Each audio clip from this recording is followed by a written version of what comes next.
मित्रों, political science के अंतर्गत जैसा कि हमने पिछले लेक्चर में पढ़ा था थॉमस हॉब्स के विषय में कि उन्होंने थॉमस हॉब्स ने राजनीतिक चिंतन के अंतर्गत किस प्रकार की व्यवस्था को प्रतिपादित किया था, जिसमें शक्तिशाली राज्य का समर्थन करते हुए उन्होंने एक सामाजिक समझौता को एक समर्थन दिया, जिसमें लोगों के माध्यम से क्या होगा, एक राज्य के अंतर्गत जो राजा होगा वो नियुक्त किया जाएगा, लेकिन वो उन वहाँ की जो संस्था रहेगी, एक राज्य स्टेट रहेगा, वो सबसे शक्तिशाली रहेगा, वहाँ का राजा सबसे पावरफुल रहेगा, वो विधि से भी ऊपर रहेगा। ठीक है, तो ये बातें हमने पिछले लेक्चर में कंप्लीट की थी।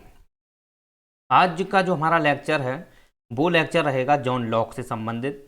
जॉन लॉक भी देखा जाए तो इंग्लैंड के ही विचारक थे, लेकिन इनके जो विचार हैं वो उनसे काफ़ी विपरीत विचार देखने को मिलते हैं थॉमस हॉब्स से। लेकिन दोनों के विचार जो हैं कहीं थोड़ी बहुत सिंगुलैरिटी देखने को मिलती है, लेकिन भिन्नता इसमें काफ़ी डिफरेंशिएट काफ़ी है, क्योंकि देखा जाए जो आप देखोगे कि इसके विचारों में जो विशेषताएं हैं, ठीक है, वो अलग अलग विशेषताएं हैं दोनों में, क्योंकि उनकी अगर देखा जाए वैसे तो ये एक ही राज्य से ही थे, एक ही इंग्लैंड से ही दोनों थे, और वहाँ पर जो व्यवस्थाएं थी, वहाँ पर जो जीवन था वो जब हॉब्स के समय था वो भी इसके भी समय था। थोड़ा अंतर ये देखने को जरूर मिलता है कि वहाँ पर जो पहले हॉब्स के समय में वहाँ देखा जाए तो सबसे ज़्यादा देखा जाए तो वहाँ पर जो था राजा की मृत्यु हो गई थी।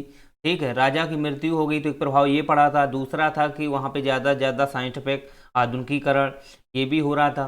राइट, लेकिन यहाँ पर देखा जाए तो राजा की मृत्यु तो नहीं थी, लेकिन यहाँ पर व्यवस्था एक ये थी कि जो स्वतंत्रता को लेकर संघर्ष, राजा और संसद के बीच में एक संघर्ष था। राइट, दूसरी बात है कि साइंटिफिक तरीका यहाँ भी, आधुनिकीकरण यहाँ भी चल रहा था। ये तो दोनों समानता मिलती है, सिंगुलैरिटी देखने को मिलती है, तो इनके वजह से जॉन लॉक भी क्या है प्रभावित था। तो जॉन लॉक के जो विचार रहे हैं वो विचार काफ़ी देखे जाएं तो सेंसिटिव हैं, कॉमन सेंसिटिव विचार रहे हैं। राइट, लेकिन इनके जो विचार आप देखोगे तो एक उदारवादी व्यक्तिवादी पर इन्होंने फोर्स किया है, यानी कि व्यक्तिवाद को विचार को इन्होंने सबसे ज़्यादा आगे वरीयता दी है, जिसमें इन्होंने व्यक्ति की स्वतंत्रता, उसकी संपत्ति, राइट, और उसके जो और जो स्वतंत्रता है, संपत्ति है और जीवन का अधिकार है, इनको उन्होंने प्राकृतिक रूप से मान्यता देने की बात कही थी। राइट, जबकि थॉमस हॉब्स के जो विचार रहे हैं वो एक्चुअली में प्राकृतिक तो नहीं थे, वो प्राकृतिक नहीं थे, मानवीय थे, मानव के द्वारा, लेकिन जो इनके अधिकार हैं, राइट, अधिकार जो थे जैसे संपत्ति का अधिकार है, ये तो इन्होंने भी बात की थी थॉमस हॉब्स ने भी, क्योंकि प्राकृतिक अधिकार तो संपत्ति का अधिकार माना था इन्होंने भी। लेकिन एक्चुअली में देखा जाए तो थॉमस का जो प्रभाव था वो एक नियंत्रण में था। व्यक्ति संपत्ति रख सकता था, लेकिन वो संपत्ति पे देखा जाए तो नियंत्रण जो रहेगा वो राजा का रहेगा। राइट, तो इनकी जो स्वतंत्रता थी, इनकी जो स्वतंत्रता थी थॉमस हॉब्स की, वो एक्चुअली में राज्य में ही निहित थी, यानी कि राजा का जो पालन करना ही क्या है, एक स्वतंत्रता है। ठीक है, एक ये न्याय है, थॉमस हॉब्स ने विचार दिए थे। जबकि जबकि आप लॉक के विचार अगर देखते हो तो लॉक के विचार में इनमें से थोड़ा अलग हटके है, क्योंकि लॉक के जो विचार हैं वो एक्चुअली में राजा जैसी कोई बात ही नहीं करते हैं। राइट, राजा जैसी कोई बात ही नहीं करते, इन्होंने तो राजा की आलोचना की है, इन्होंने जॉन लॉक ने राजा की सरासर आलोचना की है। अगर इनकी अगर पुस्तक अगर देखी जाए, ठीक, इनकी जो पुस्तक है two treatise on civil government, आप अगर लिखना चाहो तो लिख सकते हो, two treatise on civil government, ये जो पुस्तक है जॉन लॉक की, इसके अंतर्गत इन्होंने क्या किया था, जो राजा था, ठीक, जो राजा था इसका इन्होंने आलोचना की, यानी कि जोरदार आलोचना की, और कहा कि राजा जैसा कोई नहीं है, यानी कि राजा जो है वो भी एक प्रकार की ईश्वर की ही देन है। ठीक, और ईश्वर की जब देन है तो ईश्वर के समान तो सभी व्यक्ति हैं, तो फिर सभी को समान अधिकार मिलना चाहिए। राइट, तो इन्होंने समानता पर भी बल दिया था, लेकिन वो समानता अगर देखी जाए वो एक्चुअली स्वतंत्रता में ही निहित थी। ओके, क्योंकि अगर स्वतंत्रता है तो 100% समानता देखने को मिलेगी, क्योंकि स्वतंत्रता अगर सभी व्यक्ति को समान है तो वो कार्य करने में उनकी संपत्ति को लेकर के जो उनके अधिकार हैं, राइट, जो अधिकार हैं, जो प्राकृतिक देन है, वो भी एक प्रकार के समान रहेंगे। तो इनके विचार इस प्रकार के थे। थोड़ा आप ओवरव्यू हमने अभी बना दिया है तो आप समझ सकते हो कि कंडीशन बेस्ड इनकी जो स्थिति थी, ये उदारवादी व्यक्तिवाद पे फोर्स करते थे, जबकि हॉब्स जो थे ये जो थ्योरेटिकल उन्होंने जो पार्ट दिया था वो भी सैद्धांतिक थे। उन्होंने जो थ्योरेटिकल जो जानकारी दी थी वो राजा को सबसे पावरफुल माना था। उन्होंने राजा को इतना पावरफुल माना कि राजा द्वारा हर एक काम राजा करेगा और जो जनता है उसकी जिम्मेदारी उत्तरदायित्व है कि वो राजा के अनुपालन करे, राजा के उत्तरदायित्वों का पालन करे। राइट। तो आप समझ सकते हो कि इनके जो विचार हैं दोनों में काफ़ी भिन्नता है। तो सबसे पहले हम बाद में क्लियर कर देंगे। राइट। पहले हम ये समझते हैं कि इन पे प्रभाव देखा जाए तो जो जॉन लॉक थे, तो जॉन लॉक की अगर हम बात करें तो जॉन लॉक में पहले सबसे समझना पड़ेगा इसके कि ये 1632 से 1704 के बीच रहे हैं। ठीक, 1632 से 1704 के बीच इंग्लैंड में ही थे। और उस समय अगर देखा जाए तो एक तो धर्म सुधार चल रहा था, यानी कि जो धर्म में जो बहुत सारी कुरीतियाँ थी, जैसे एक धर्म था आपका कैथोलिक, ठीक, कैथोलिक और प्रोटेस्टेंट धर्म, कैथोलिक, ठीक, और प्रोटेस्टेंट धर्म, ये जो धर्म थे इनके बीच तो देखा जाए तो आपस में टकराव। राइट। क्योंकि इनकी धर्म की जो मान्यताएं थी अलग अलग थी, भिन्न थी, तो इनके बीच टकराव थे। इसकी वजह से क्या हुआ कि वहाँ पर लोगों के बीच धर्म के प्रति क्या हुआ, अविश्वास हुआ, और जिससे लोगों ने इनके प्रति विद्रोह करना स्टार्ट कर दिया। तो धर्म में क्या हुआ, निरंतर सुधार का प्रयास देखने लगा। राइट। तो एक तो यहाँ पर आप देख सकते हो, एक तो प्रभाव इसका था। दूसरा प्रभाव अगर देखोगे तो राजा और संसद के बीच भी संघर्ष रहा, क्योंकि राजा जो था यहाँ शक्तिशाली था। ठीक, इस राजा कैसा था, शक्तिशाली था और अपने को ये प्राकृतिक मानता था। प्राकृतिक मतलब ये है कि दैवीवाद पर आधारित था, यानी कि राजा सर्वोपरि है, राजा के जो भी नियम हैं कानून हैं सर्वोपरि हैं, और ये प्रत्येक व्यक्ति तक लागू करना या प्रत्येक व्यक्ति को मानना, ये एक उसका एक प्राकृतिक है, ये जिम्मेदारी है। ठीक है, राजा का कोई आलोचना नहीं कर सकता है। तो ऐसी बातें हम मिलती हैं। लेकिन वहाँ पर जब राजा की ज़्यादा निरंकुशता बढ़ती गई तो लोगों के प्रति जब शोषण होने लगा, तो वहाँ पर एक संसद उन्होंने स्थापित की थी। वो संसद और राजा के बीच में, संसद जनता की थी, तो राजा और संसद के बीच में, संसद अगर देखा जाए तो वहाँ पर एक्चुअली में वो जो संसद थी वो जनता की थी, वहाँ कुछ बुद्धिजीवी लोग थे। ठीक है, तो उन्होंने वो स्थापित की थी। तो वो क्या करने लगी, राजा की आलोचना करने लगी, तो राजा और संसद के बीच में कन्फ्लिक्ट पैदा होने लगा। राइट। तो जिससे क्या हुआ कि इसमें राजा की ज़्यादा आलोचना होने लगी। तो इसका एक प्रभाव जॉन लॉक पे देखने को मिलता, क्योंकि जॉन लॉक भी एक दार्शनिक था। राइट, एक स्वतंत्रतावादी व्यक्तिवाद विचारक था, तो वो भी इस पे देखा जाए तो संसद के प्रति समर्थन करने लगा, वो व्यक्ति को महत्व देने लगा। राइट। तो ये एक प्रभाव इस पे देखने को मिलता है। और भी अगर आप देखोगे प्रभाव तो कई सारे देखने को मिल जाएंगे। लेकिन इनके जो राजा के समर्थन थे, तो राजा के समर्थन में एक विचारक आते हैं, थोड़ा उनको आप अगर लिखना चाहो तो लिख सकते हो। जैसे जो राजा था वहाँ का, तो राजा का एक समर्थन में जो फिल्मर थे, राइट, राजा की शक्ति को समर्थन करते हुए रॉबर्ट फिल्मर, इन्होंने राजा की शक्ति को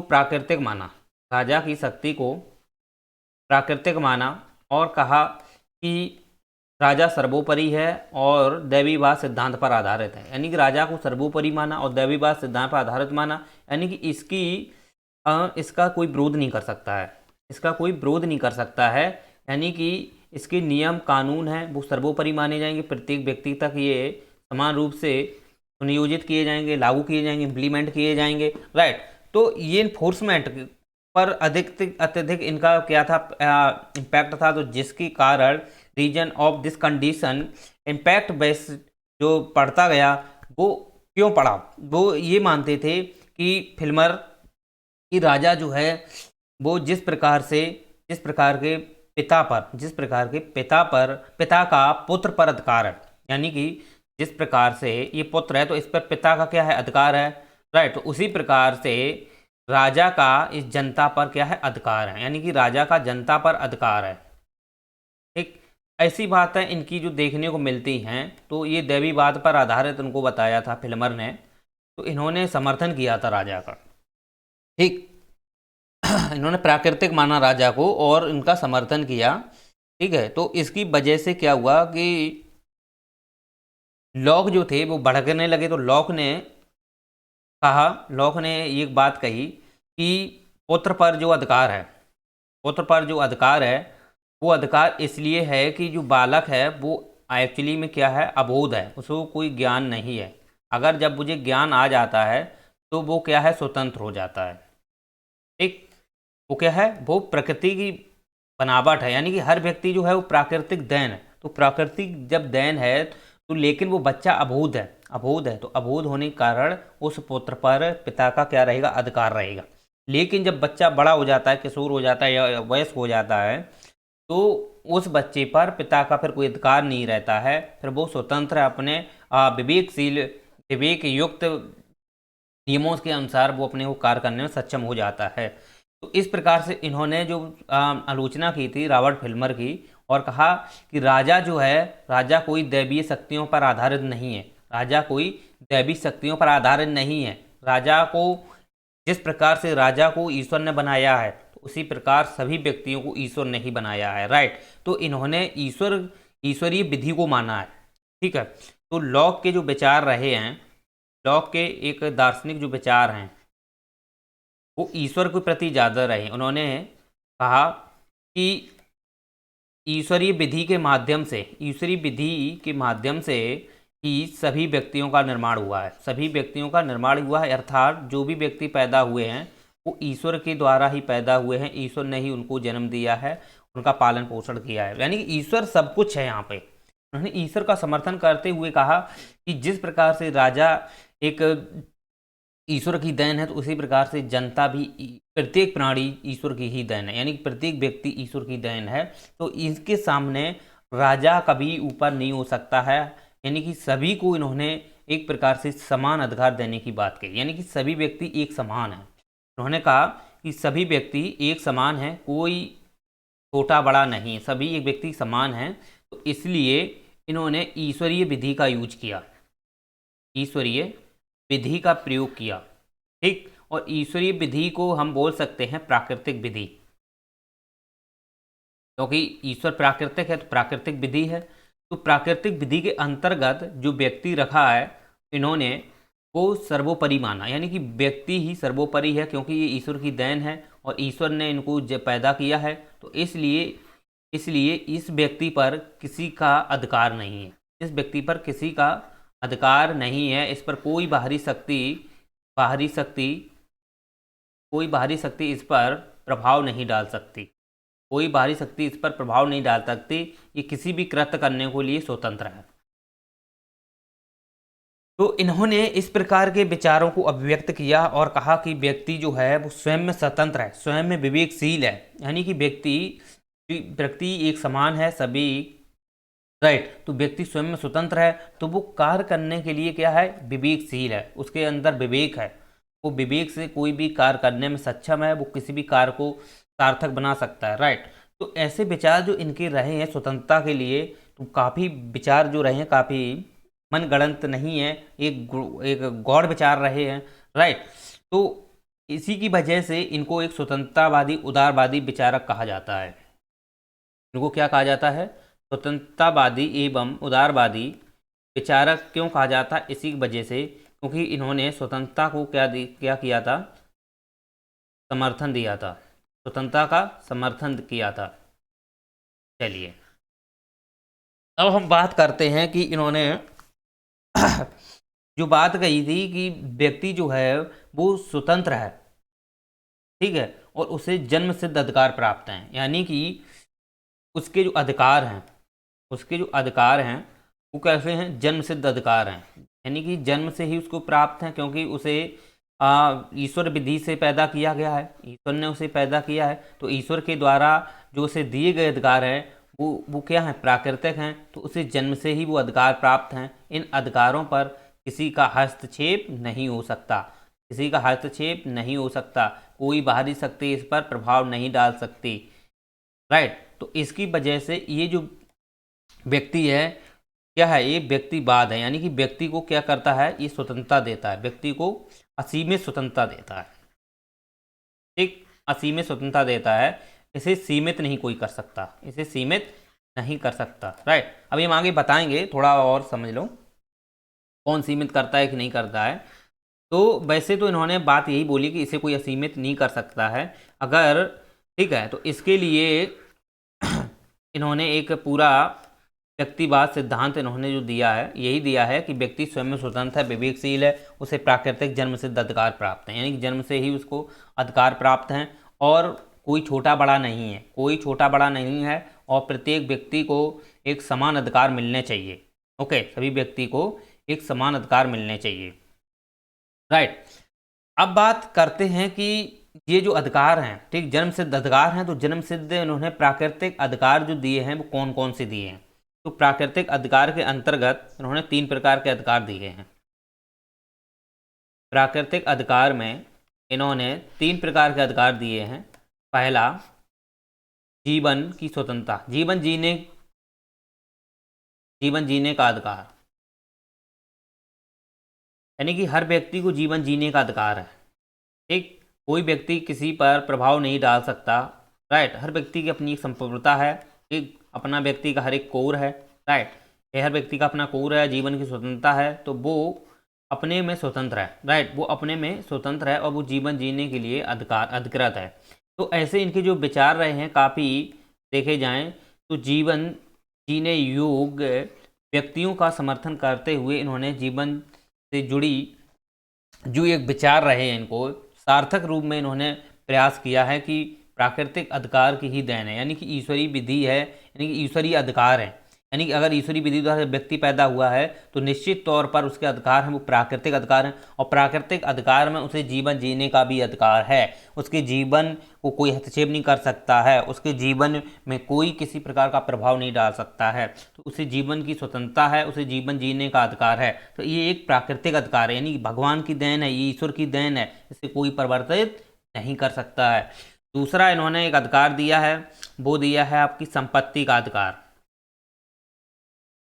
संपत्ति का अधिकार, हर व्यक्ति को संपत्ति रखने का अधिकार है, हर व्यक्ति को संपत्ति रखने का अधिकार है। राइट, अगर संपत्ति नहीं है, संपत्ति अगर नहीं है तो समझ सकते हो कि स्वतंत्रता नहीं है, यानी कि स्वतंत्रता जो है वो एक्चुअली में संपत्ति में ही निहित है, यानी कि संपत्ति का जो अधिकार रहा है ये सबसे इन्होंने प्रासंगिक अधिकार माना है। ठीक, सबसे ज़्यादा इसको प्राथमिकता दी है, यानी कि संपत्ति के अधिकार को, क्योंकि संपत्ति के बिना व्यक्ति अपना विकास नहीं कर सकता, संपत्ति के बिना व्यक्ति अपना विकास नहीं कर सकता है। और संपत्ति अगर जिस व्यक्ति के पास है तो निश्चित तौर पर वो स्वतंत्र रूप से किसी भी कृत करने के लिए सक्षम है और वो अपने को विकास करने के लिए सक्षम है।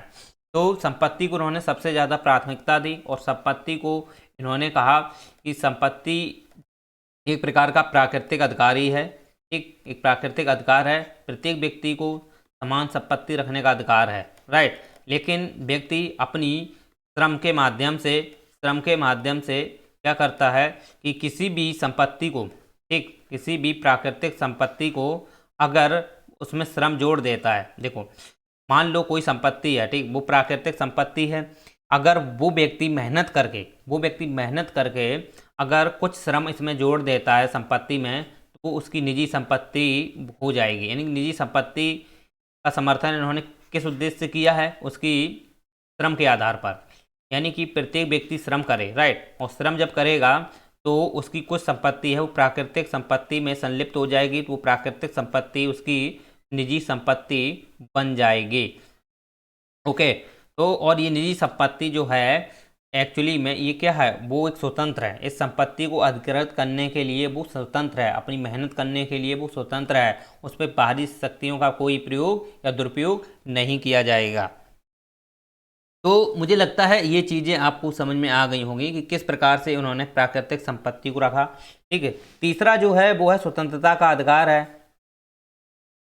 तीसरा जो है वो स्वतंत्रता का अधिकार है।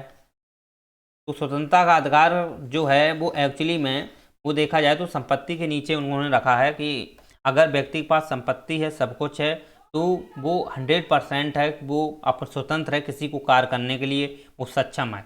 उस पर किसी प्रकार की बाहरी शक्तियों का प्रयोग नहीं किया जा सकता है। तो उन्होंने प्राकृतिक विधि यानी प्राकृतिक अधिकार के अंतर्गत जो उन्होंने जीवन जीने का अधिकार दिया, संपत्ति का अधिकार दिया, स्वतंत्रता का अधिकार दिया, ये अधिकार जो रहे हैं ये प्राकृतिक अधिकार हैं, मनुष्य की देन नहीं है, ये प्रकृति ने दिए, स्वतंत्र प्रकृति ने दिए हैं। लेकिन इन अधिकारों का इंसान जब प्रयोग करता है, उचित रूप से प्रयोग करता है, अगर उसमें श्रम का प्रयोग करता है तो वो अधिकार उसका एक निजी अधिकार बन जाएगा। तो ऐसे इनके विचार जो रहे हैं वो काफ़ी मंतव्य और स्वतंत्रतावादी विचार रहे हैं। चलिए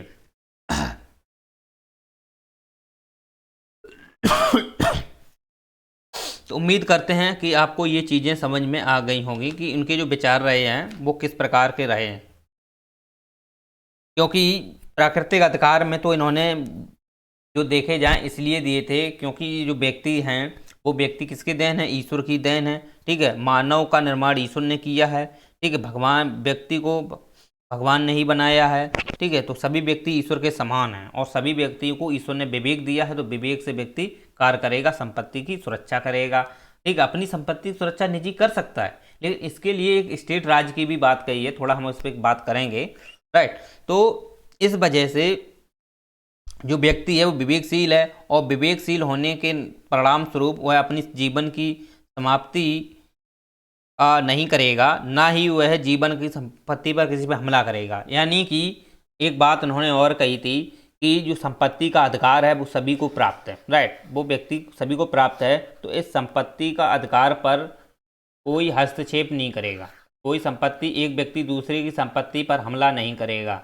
यानी कि विवेक से अपनी संपत्ति की सुरक्षा कर सकता है, अपनी व्यक्ति स्वयं की सुरक्षा कर सकता है, संपत्ति की सुरक्षा कर सकता है। राइट, लेकिन वो दूसरे की संपत्ति पर कोई अधिकार नहीं जमा सकता, ना कोई हमला कर सकता है, क्योंकि ये जो राइट है वो प्राकृतिक है और प्रकृति सभी को एक समान है, तो सभी का अपना अपना एक अधिकार है।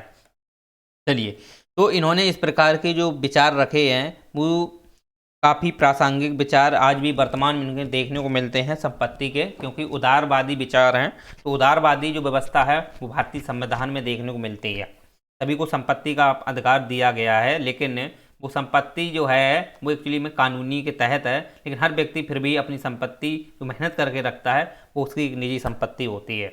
चलिए, तो इन्होंने इस प्रकार के जो विचार दिए हैं काफ़ी देखे जाएं तो व्यक्ति की एक प्रधानता, व्यक्ति का समर्थन करते हुए, व्यक्तिवाद के विचार को मतलब प्रासंगिक करते हुए इन्होंने व्यक्ति को ही केंद्र के रूप में रखा, क्योंकि व्यक्ति ना तो जीवन को समाप्त करेगा ना ही वो संपत्ति पर किसी की हमला करेगा। और ये देखे जाएं तो कहीं ना कहीं एक रिचर्ड हुकर हैं, उससे ये प्रभावित थे, क्योंकि उन्होंने दैवीय राज व्यवस्था से सिद्धांत दिया था, दैवीय राज व्यवस्था। ठीक है, लेकिन उन्होंने राज्य को दैवी नहीं माना है, एक्चुअली में राज्य को दैवी के रूप में नहीं माना है, लेकिन दैवी राज सिद्धांत का मतलब यहाँ पे इन्होंने इस प्रकार से प्रभावित थे क्योंकि इन्होंने दैवी का मतलब यहाँ पे ईश्वर है, और ईश्वर देखा जाए तो ईश्वर ने सभी को बनाया है, सभी को पैदा किया है। ठीक है, तो इस प्रकार ये प्राकृतिक है, तो इस वजह से ये इनसे प्रभावित थे। तो रिचर्ड जो हुकर थे इनसे ये प्रभावित रहे हैं। चलिए, तो इस प्रकार से इन्होंने प्राकृतिक अधिकार को 3 वर्गों में विभाजित किया, जीवन में, संपत्ति में, स्वतंत्रता में। और ये प्राकृतिक अधिकार एक प्रकार का नैतिक अधिकार है। ठीक है, कैसा है, एक नैतिक अधिकार है, और ये प्रकृति की देन है और नैतिक भी है। ठीक, तो नैतिक अधिकार इन्होंने माना है किसी प्राकृतिक अधिकार को जो सभी को प्राप्त है। ठीक, जैसे त्वचा का रंग है और वैसे ही प्राकृतिक अधिकार हैं। यानी कि इन्होंने प्राकृतिक अधिकार को मनुष्य की त्वचा से कंपेयर करके इन्होंने ये सिद्ध किया कि जिस प्रकार से मनुष्य का जो रंग है, ठीक, जिस प्रकार से मनुष्य का रंग है उसी प्रकार से ये प्राकृतिक अधिकार भी मनुष्य के एक आंतरिक भाव यानी आंतरिक विषय का एक केंद्र है। राइट, जो नैतिक हैं, जो मोरल हैं, कैसे हैं, जो मोरल हैं, नैतिक हैं, उस पर प्रभावित हैं। राइट, तो व्यक्ति जो है इनका जो प्रयोग करेगा वो नैतिक रूप से करेगा। ऐसा नहीं है कि संपत्ति का अधिकार कोई भी किसी पे हमला कर ले, जीवन जीने का अधिकार सभी को है, तो वो मोरल हैं।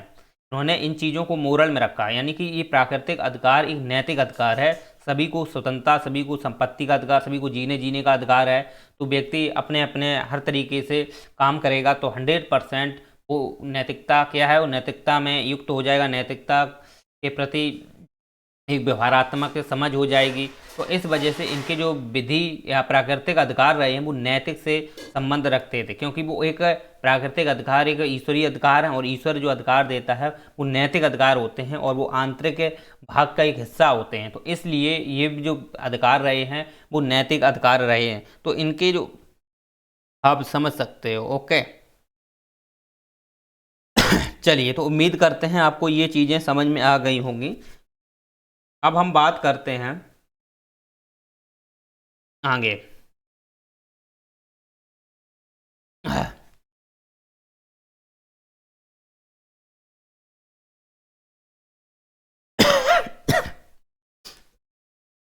एक बात अगर लिखना चाहो तो लिख सकते हो कि संपत्ति के बिना स्वतंत्रता निरर्थक है, क्योंकि उन्होंने ये बात बोली थी कि संपत्ति जो है वो सबसे ज़्यादा उन्होंने प्रमुख रखी थी। तो इसकी वजह से अगर स्वतंत्रता तभी मिल सकती है जब व्यक्ति को संपत्ति रखने का अधिकार हुआ, और जब संपत्ति रखने का अधिकार नहीं है तो उसे स्वतंत्रता नहीं मिल सकती ना, क्योंकि वो अपना विकास नहीं कर पाएगा और विकास करने के लिए उसे संपत्ति की आवश्यकता होती है।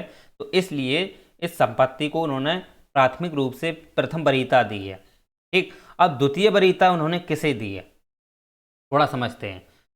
राज्य स्टेट की अगर हम बात करें, उन्होंने राज्य स्टेट की बात की है, और राज्य स्टेट में देखा जाए तो ये जो राज्य रहेगा, ये राज्य रहेगा, राज्य जो शक्ति रहेगी वो व्यक्ति से नीचे रखेगी। ठीक, वो व्यक्ति से नीचे रहेगी। और ये जो है नकारात्मक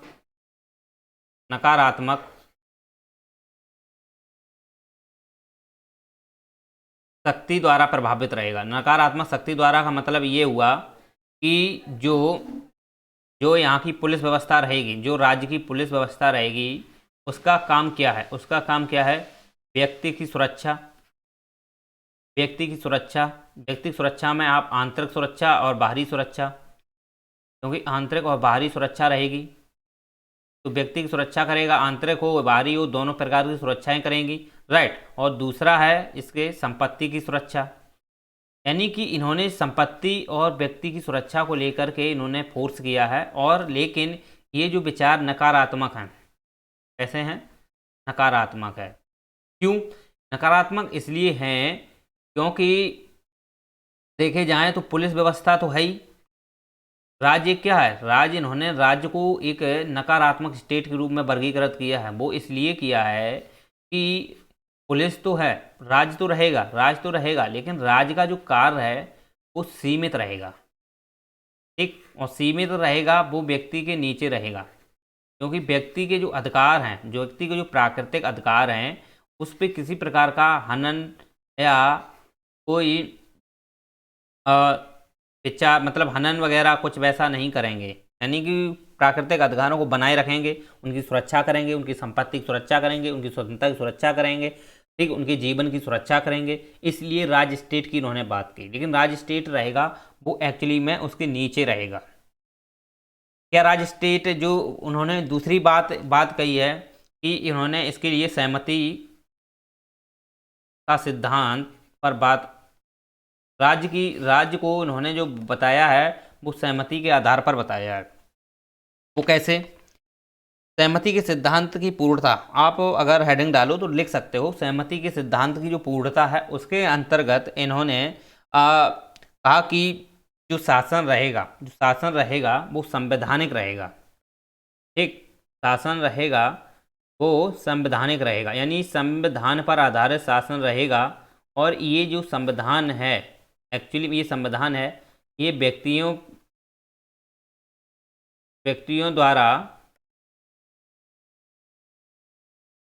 द्वारा नियमित रूप से इसे देखा जाएगा, समझा जाएगा, लेकिन इसे रेगुलेट जो करेंगे वो करेंगे पुलिस राज। और पुलिस राज एक्चुअली में देखा जाए तो सहमति का सिद्धांत है, तो सहमति के आधार पर ये काम करेगी, राइट। लेकिन पुलिस जो है व्यक्ति की किसी प्रकार की शक्तियों का हनन या उसकी स्वतंत्रता है, इस पे किस प्रकार का हस्तक्षेप नहीं कर सकता है। तो उन्होंने संविधान शासन की बात की है, और संविधान जो शासन है वो एक्चुअली में क्या करेगा, वो व्यक्ति के प्राकृतिक अधिकारों की रक्षा करेगा। तो प्राकृतिक अधिकारों की रक्षा के लिए ही इन्होंने एक प्रकार से पूरा संवैधानिक शासन की बात कही है, ठीक है, और उन्होंने संसद की शक्तियों का समर्थन किया। ठीक, संवैधानिक शासन के साथ साथ इन्होंने संसद की शक्तियों का क्या किया, समर्थन किया। क्योंकि उस टाइम देखा जाए तो वहाँ संसद थी, संसद कुछ बुद्धिजीवी लोगों ने संसद बना ली थी। तो वो संसद जो थी वो एक्चुअली में देखा जाए तो शासन संवैधानिक व्यवस्था है, उस संवैधानिक व्यवस्था को क्या करेगी, कायम करेगी, रेगुलेट करेगी, राइट। लेकिन वहाँ ये संविधान का काम क्या रहेगा कि वहाँ की शासन पुलिस व्यवस्था को बनाए रखना, सुरक्षा को बनाए रखना, लोगों की संपत्ति को बनाए रखना। लेकिन ये प्राकृतिक अधिकारों जैसे कोई हनन या उनका दोहन नहीं कर सकती, शोषण नहीं कर सकती। तो इनकी जो सहमति का जो सिद्धांत है वो व्यक्तियों पे आधारित है, क्योंकि जो पुलिस व्यवस्था है वो किनके द्वारा निर्मित है, पुलिस व्यवस्था है वो व्यक्तियों के आधार पर निर्मित है। तो व्यक्तियों की सहमति है तो पुलिस व्यवस्था है, अगर सहमति नहीं है तो पुलिस व्यवस्था नहीं है, राइट। आप समझ सकते हो कि जो उन्होंने पुलिस व्यवस्था की बात की है वो किस पे डिपेंड करती है, सहमति के सिद्धांत पर। और सहमति किसकी होनी चाहिए, वहाँ की जनता की, वहाँ के लोगों की, वहाँ पर जो उनके अधिकार हैं, अगर वो सुरक्षा चाहते हैं अपनी, तो उस प्रकार से सहमति के माध्यम से पुलिस राज्य को निर्माण कर सकते हैं। और पुलिस राज्य में एक संवैधानिक शासन होगा, जो एक कॉन्स्टिट्यूशनल बॉडी रहेगी, ताकि वो वहाँ की जो व्यवस्थाएं हैं उनको क्या कर सके, नियमित कर सके, उनको सुरक्षा प्रदान कर सके। तो इस आधार पर इन्होंने सहमति का सिद्धांत को प्रतिपादित किया था। वो है व्यक्तियों की एक कमेटी यानी सामूहिक रूप से सहमति का सिद्धांत, जहाँ इन्होंने सीमित शासन की बात बोली है। ठीक, तो सीमित शासन के अंतर्गत संसद की बात है, तो संसद में तो आप देखते हो कि जैसे कि विधायिका है, ठीक, तो विधायिका रहेगी, कार्यपालिका रहेगी, न्यायपालिका है। और जो न्यायपालिका है वो एक्चुअली में वो कार्यपालिका में ही निहित रहेगी। विधायिका का काम क्या है, विधि बनाना, ठीक, और ऐसी कोई विधि नहीं बना सकते हैं ताकि जनता के किसी अधिकार का हनन करे, ऐसा कोई विधि नहीं बना सकते। वो विधि रहेगी सुरक्षा प्रदान करना।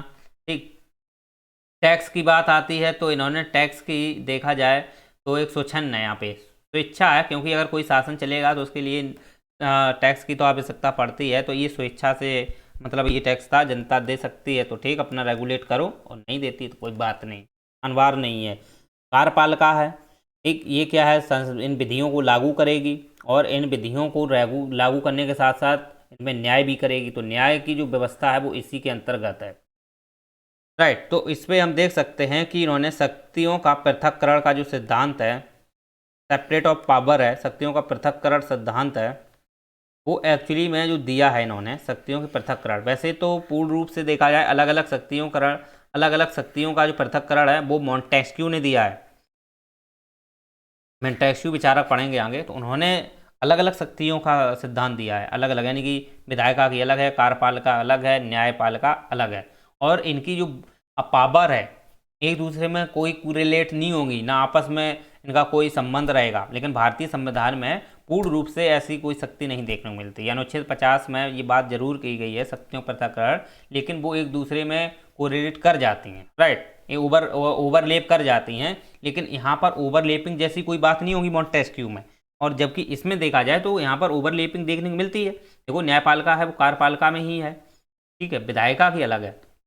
लेकिन ये जो है ना ये सीमित हैं, ये क्या है, सब सीमित हैं, इनका कोई अपना एक व्यक्तिगत कोई पावर ऐसी नहीं रहेगी ताकि वो किसी भी व्यक्ति के अधिकारों का हनन कर सके, उनके प्राकृतिक अधिकारों का हनन कर सके। तो इस वजह से लॉक ने प्राकृतिक अधिकारों का समर्थन किया।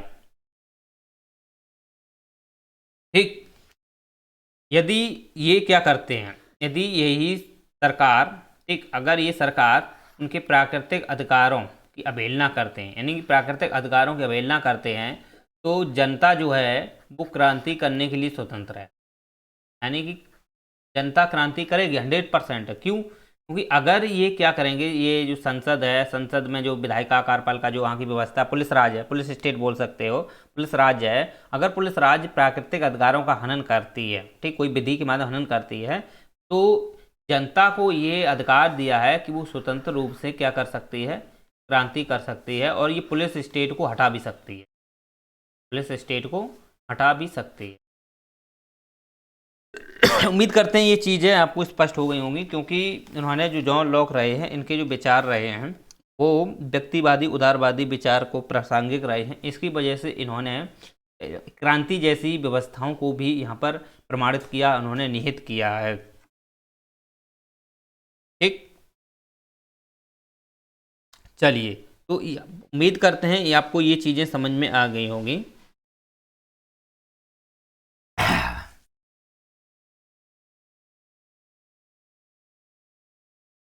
अब बात हम ये करते हैं कि इन्होंने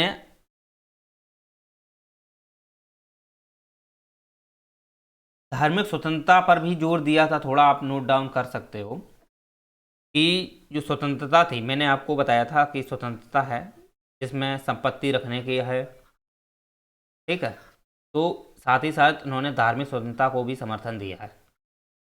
व्यक्ति धर्म को मान सकता है, व्यक्ति धर्म को मान सकता है, स्वतंत्र है, वो धर्म को मान सकता है, कोई भी व्यक्ति है अपना धर्म, निजी धर्म मान सकता है, तो धर्म की स्वतंत्रता का भी इन्होंने मतलब समर्थन किया था, ठीक है। और धर्म जो है, लेकिन व्यक्ति का है, राजा का धर्म प्रजा का धर्म नहीं हो सकता। इन्होंने एक बात और कही है, जो राजा का धर्म है वो प्रजा का धर्म नहीं होगा।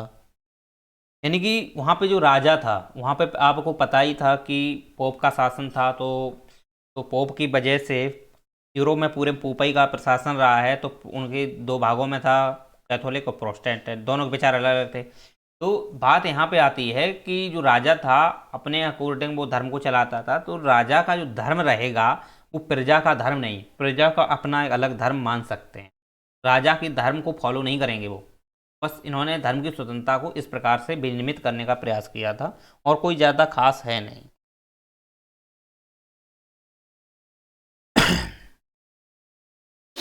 चलिए, तो आशा करते हैं आपको ये चीज़ें समझ में आ गई होंगी।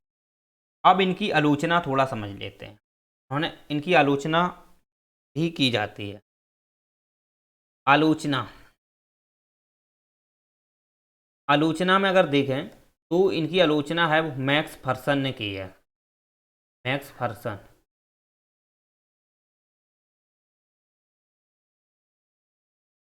एक मैक्स फर्सन ने आलोचना की है, क्योंकि इन्होंने आलोचना किस उद्देश्य से की है कि संपत्ति का जो अधिकार है, क्योंकि इन्होंने लॉक ने एक बात और कही है, लॉक ने एक बात और कही थी कि व्यक्ति को क्या करना चाहिए, व्यक्ति को कुछ संपत्ति गरीबों के लिए भी छोड़ देनी चाहिए, कुछ संपत्ति गरीब लोगों के लिए भी छोड़ देनी चाहिए, एक बात इन्होंने लॉक ने कही थी। तो इस बात को लेकर इनकी आलोचना होती है, क्योंकि ऐसा मानते हैं आलोचक, क्योंकि हर व्यक्ति संपत्ति को अर्जित करना चाहता है, हर व्यक्ति स्वतंत्र है, अर्जित करना चाहता है, अगर वो श्रम करता है तो वो उसकी संपत्ति हो जाती है, राइट। अब बात ये आती है कि हर व्यक्ति स्वतंत्र है कार्य करने के लिए, हर व्यक्ति स्वतंत्र है, तो कुछ व्यक्ति तो ऐसे हैं जिनके पास ऑलरेडी बहुत सारी संपत्ति है, ठीक, बहुत सारी संपत्ति है, तो वो तो और अर्जित करना चाहते हैं, और अर्जित करना चाहते हैं, लेकिन वो किसी को देते कहाँ, वो किसी को नहीं देते हैं ना। तो इस वजह से इनकी आलोचना होती है, जबकि इन्होंने ये कहा था कि व्यक्ति को कुछ संपत्ति गरीबों को भी दे देनी चाहिए या किसी को छोड़ देनी चाहिए, ठीक है, और संपत्ति का विनाश नहीं करना चाहिए। इन्होंने दो बातें कही हैं संपत्ति के बारे में, जॉन लॉक ने, संपत्ति का विनाश नहीं करना चाहिए, और जो संपत्ति है उसे दूसरों के लिए भी छोड़ देनी चाहिए।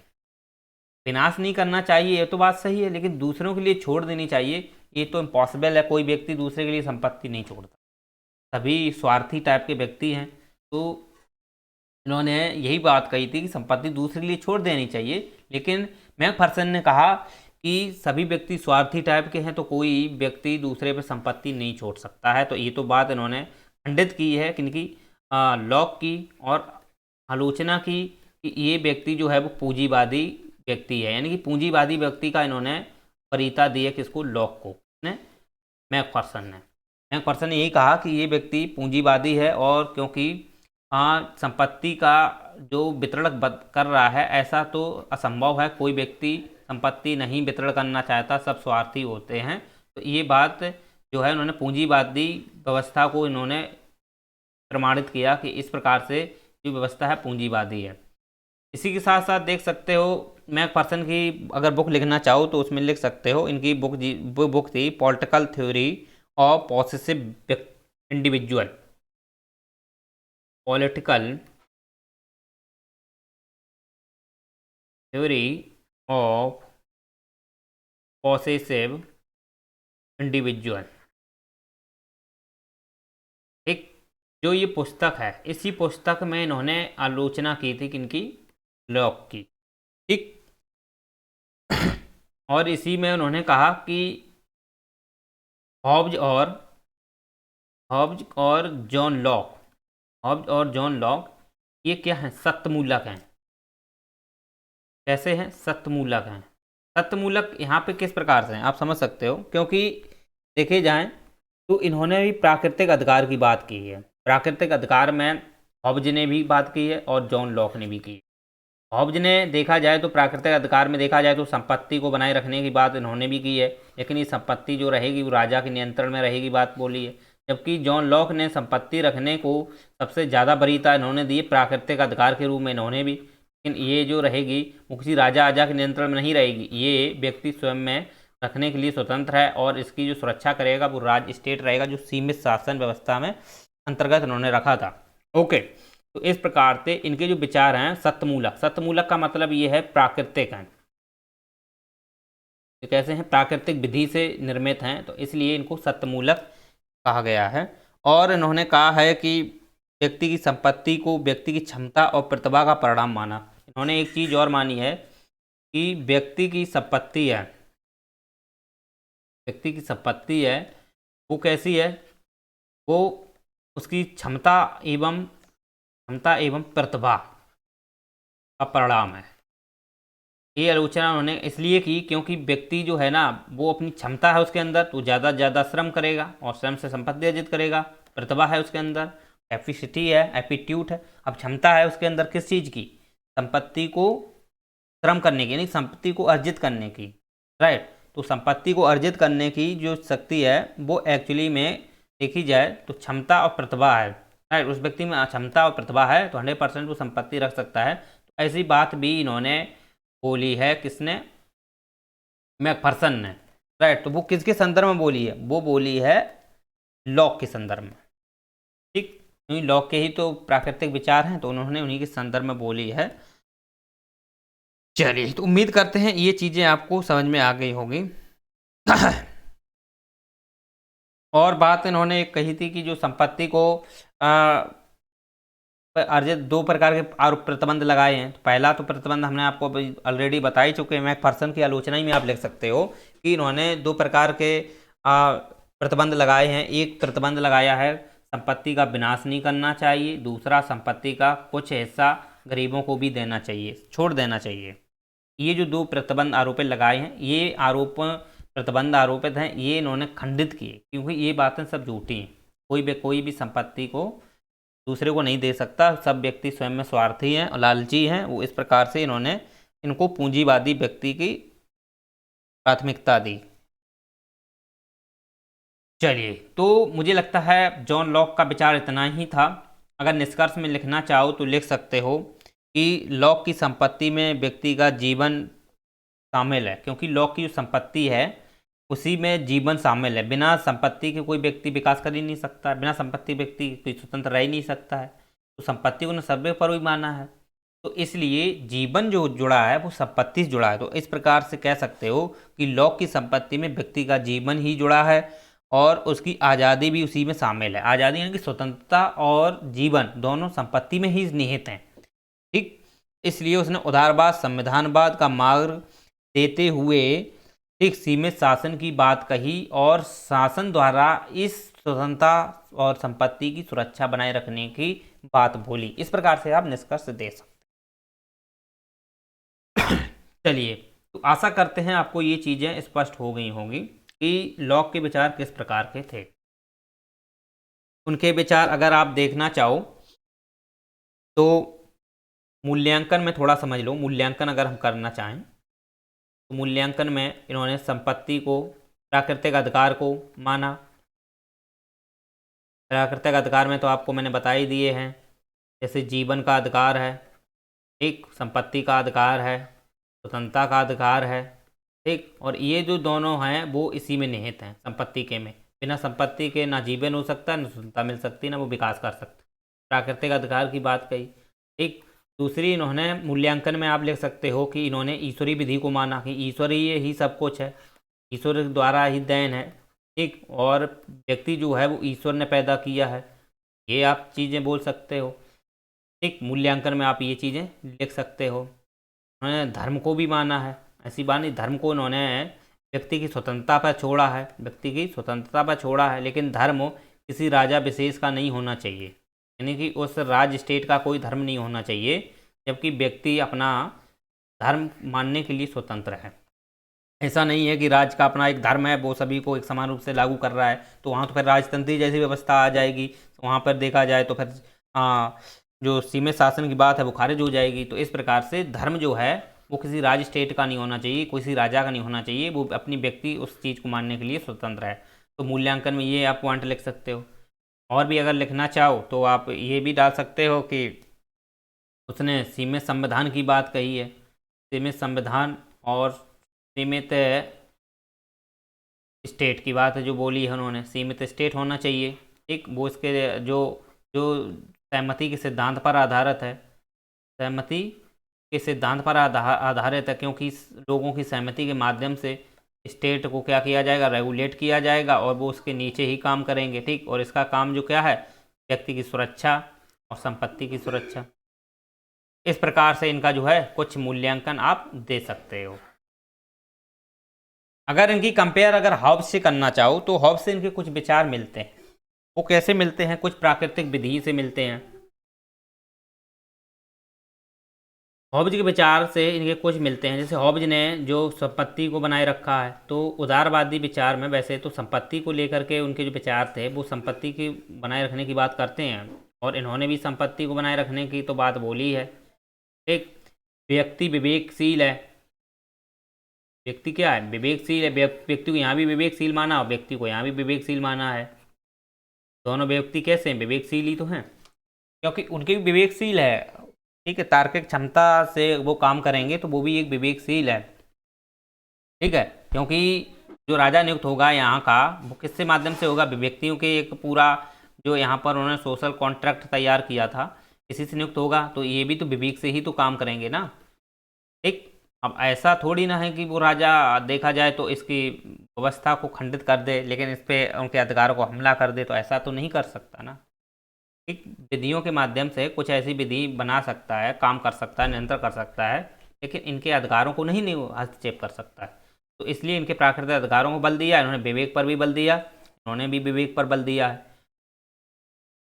चलिए, तो ये चीज़ें आप समझ सकते हो कि इनके कुछ विचार उनसे मिलते हैं। अगर और देखना चाहो तो इन्होंने लोकतंत्र का समर्थन किया था, ठीक। लोकतांत्रिक विचारक हैं, एक्चुअली में ये भी उदारवादी हैं, तो लोकतांत्रिक विचारक हैं। लोकतंत्र का इन्होंने समर्थन किया था क्योंकि संसद पर बल दिया था इन्होंने, संसद पर।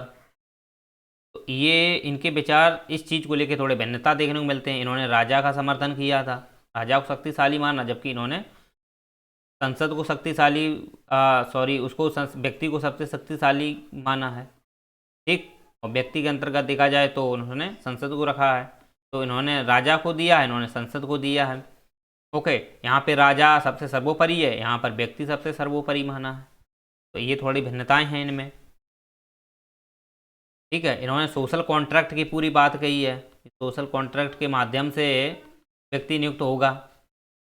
ये थोड़ी समानता में आप लिख सकते हो कि इन्होंने भी देखा जाए तो सहमति का सिद्धांत दिया है, सहमति के सिद्धांत पर काम होगा, मतलब किसका, जो वहाँ की व्यवस्था होगी, पुलिस स्टेट होगा, वो सहमति के सिद्धांत पर रहेगा, ठीक है। लेकिन बात यही है कि थोड़ा इसमें ये है कि यहाँ पर राजा पावरफुल है और यहाँ पर जो व्यवस्था है वो व्यक्ति के नीचे है। तो आप इस प्रकार से इन दोनों में बेसिकली डिफरेंस और भिन्नता देख सकते हो। मूल्यांकन तो मैंने कर ही दिया है और इससे जुड़े जो भी क्वेश्चन हैं वो आप आंसर राइटिंग कर सकते हो। तो जॉन लॉक के संदर्भ में आज का लेक्चर इतना ही है और नेक्स्ट लेक्चर में हम अगले विचारों को समझने का प्रयास करते हैं। उम्मीद करते हैं आपको क्लियरिटी आपको हो गई होगी। और आप टेलीग्राम से जुड़ना चाहो तो आप मेरे डिस्क्रिप्शन बॉक्स में जाकर टेलीग्राम से आप जुड़ सकते हो। वहाँ पर PDF है, डिस्कशन सब कुछ आपके लिए फ्री उपलब्ध है। चलिए।